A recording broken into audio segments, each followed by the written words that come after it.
बिल्कुल नवीद मलिक साहब, सवाल मेरा ये था कि क्या ये आम बात है कि प्रोसिक्यूशन पहले कहे कि जी हमने जुर्म साबित करवाया, बड़ा ज़बरदस्त सारा कुछ हुआ, अब अगर कोई मुजरिम बाहर से वापस आता है और वो कहता है कि जनाब मेरी अपीलें बहाल की जाए, नैब कहता है हमें एतराज़ नहीं, ज़मानत चाहिए, वो कहते हैं हमें एतराज़ नहीं, तो ये आम बात है कि प्रोसिक्यूटर कह रहा हो कि जी हमारा फ़र्ज़ है कि जो उसके हक़ में चीज़ आए वो भी हम सामने लेकर आए, तो सज़ा फिर गलत दिलवाई है या जो हो रहा है वो गलत है?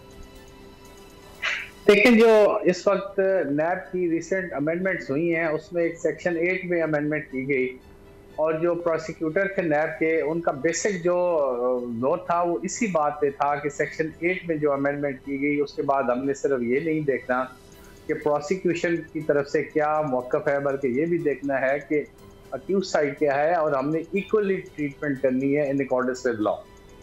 अब ये जहाँ तक नैब की वो हैसियत का तल्लक है वो तो जाहिर बात है, उस पर काफ़ी सवालिया निशान है कि पॉलिटिकल इंजीनियरिंग के लिए इस्तेमाल होते रहे और जितने भी मुकदमात ये नवाज शरीफ साहब पर बने ये भी आप देख लें कि इनमें क्या असलियत क्या है और इनमें क्या, क्योंकि पहले 2 ऑर्डर्स जो हैं वो मौजूद हैं एक्विटल के, मरियम नवाज साहिबा का और सफदर साहब का, और उसमें कोर्ट ने बड़ी डिटेल्स में जजमेंट दी, उस जजमेंट का भी हवाला दिया गया और बताया गया कि उसमें ये भी अल्फाज इस्तेमाल किए गए कि इसमें कुछ ऐसा मवाद नहीं है कि इवन के नवाज शरीफ साहब तक को भी सजा हो सके, तो इसलिए इनको एक्विटल, उनको दोनों को एक्विट किया गया। तो इसमें अब बहुत सारी ऐसी चीज़ें हैं। देखिए, जहाँ तक जो इनकी अपीलें बहाल होने का ताल्लुक है वो जो है वो चूँकि इनकी नॉन अपीयरेंस पे वो दाखिल दफ्तर की गई थी और जो फौजदारी प्रैक्टिस हम लोग करते हैं, क्रिमिनल अपीलें जो है वो डिस्कस नहीं हो सकती नॉन प्रोसिक्यूशन पे, वो हमेशा मेरिट पे ही डिसाइड होती हैं। और जब कोई आदमी आ जाता है, सरेंडर कर देता है कोर्ट के सामने और वो कहता है कि मैं मेरिट पे इस केस को लड़ना चाहता हूँ, तो उस सूरत में भी मुतअद्दिद सुपीरियर कोर्ट्स के जो फैसला जाते हैं कि वो रिस्टोर कर दी जाती हैं। इसमें तो 2 हाथ आगे बढ़ के जो प्रोसिक्यूशन थी, नैब थे, उन्होंने कहा कि हमें भी कोई एतराज़ नहीं है, लिहाजा कोर्ट के पास कोई और ऑप्शन नहीं था सिवाय इसके कि अपीलें बहाल करती। अच्छा, इसमें एक और चीज़ ये, जिस तरह शेख रुहैल असगर साहब भी हमारे प्रोग्राम में शुरू में थे, मुस्लिम लीग नून के सीनियर रहनुमा हैं, वो फरमा रहे थे कि मैंने जब बार बार उनसे पूछा कि नैब के रवैये के बारे में, उन्होंने कहा जी जब सरबराह अच्छा आ जाए तो फिर चीज़ें बदल जाती हैं। तो इसका मतलब है कि हमारे इदारे उस तरफ जाती नहीं, सरबराह अच्छा आ गया तो केस और तरह चलेगा, सरबराह बुरा आ गया तो केस और तरह चलेगा, तो इदारे हमारे डिपेंड करते हैं सरबराह पर कि कैसा सरबराह नैब में आ गया है। सर, इसमें किसी हद तक हकीकत भी है। सरबराह पे, किसी भी इदारे के सरबराह पे बड़ा डिपेंड करता है कि वो अपने इदारे को किस तरीके से चलाता है।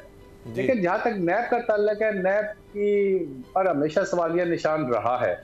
आपने अभी छोड़ दें, आप पीछे 10 साल से जब से ये नैब आ रहा है, मुशर्रफ दौर से भी आप देखेंगे कि इसको इस्तेमाल किया जाता रहा मुखालफिन को दबाने के लिए और उनके खिलाफ मुकदमात बनाने के लिए, और बाद में आज तक आप देखेंगे नैब ने जितने भी मुकदमात बनाए उनका फिर अल्टीमेट क्या डिसीजन हुआ।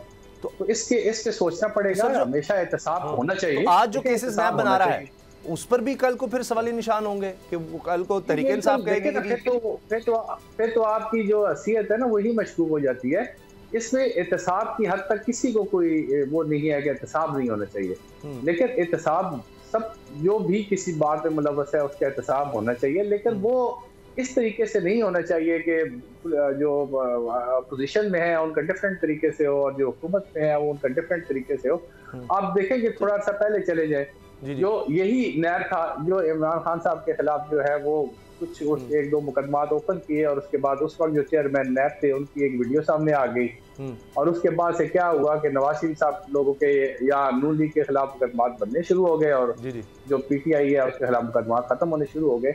तो ये है कि सरबराह पे बड़ा डिपेंड करता है। सरबराह हॉनेस्ट शरीफ आदमी हो और अच्छे किरदार का मालिक हो और अच्छे माजी का मालिक हो, तो वो जरूर उस इदारे पे फर्क पड़ता है, इदारे की साथ पे। यानी नैब के सरबराह PDM ने लगाया आफ्ताब सुल्तान साहब, वो इस्तीफा दे गए कि जो मुझसे कहा जा रहा है मैं नहीं कर सकता। इसका मतलब है प्रेशर था जी। ये अच्छे और हॉनेस्ट आदमी की यही निशानी है कि अगर वो देखे कोई ऐसी बात है जो मेरे ज़मीर के खिलाफ है, जो कानून के खिलाफ है, जो आइन के खिलाफ है, तो या तो उससे इनकार करे, अगर फिर भी दबाव हो तो वो इस्तीफा दे दे, मैं ये नहीं कर सकता। तो फिर सर उसके बाद जो आए तो वो उसके बारे में क्या कहेंगे कि वही केस जो पिछला नहीं बनाना चाह रहा था? अगर सर, मैं आप किसी की जात को मैं नई तरकीब का निशाना बनाना चाहता, लेकिन ओवरऑल इस पर बेहतरी की जरूरत है। या तो इस नैब के दायरे को ही बंद कर देना चाहिए और कोई और ऐसा सिस्टम करना चाहिए कि जो भी एहतसाब है वो बिला तफरीक हो। लेकिन अगर इस नैब के इदारे को रखना है तो फिर इसमें अब कुछ तब्दीलियां भी की गई हैं, जो रिसेंट अमेंडमेंट की गई हैं, मेरा उससे बेहतरी आने की उम्मीद भी है।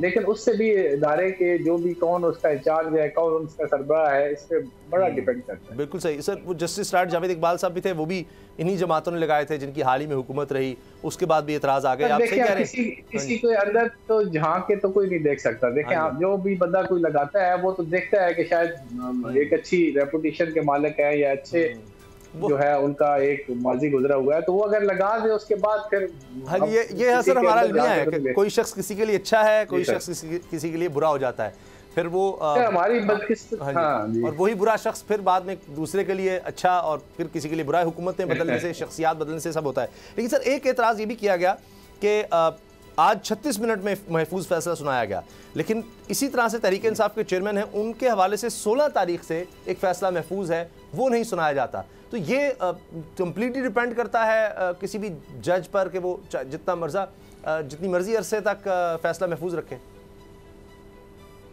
देखिए, इसमें भी जो रूल्स हैं उसके अंदर कुछ पीरियड मुकर्रर है कि इतने पीरियड के अंदर जो है वो महफूज फैसला सुनाया जाना चाहिए। लेकिन केसेस के हवाले से जो सिचुएशन है वो डिफरेंट होती है। आज का जो केस था ये चूंकि नवाज शरीफ ने सरेंडर किया हुआ था और उस वक्त तक नवाज शरीफ साहब अदालत से बाहर नहीं जा सकते थे जब तक इस मुकदमे का फैसला नहीं आता।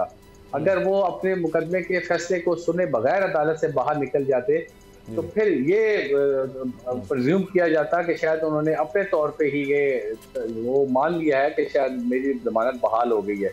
लिहाजा हो सकता था कि उनकी दरखास्त खारिज हो जाती और उनकी वहां पे गिरफ्तारी हो जाती।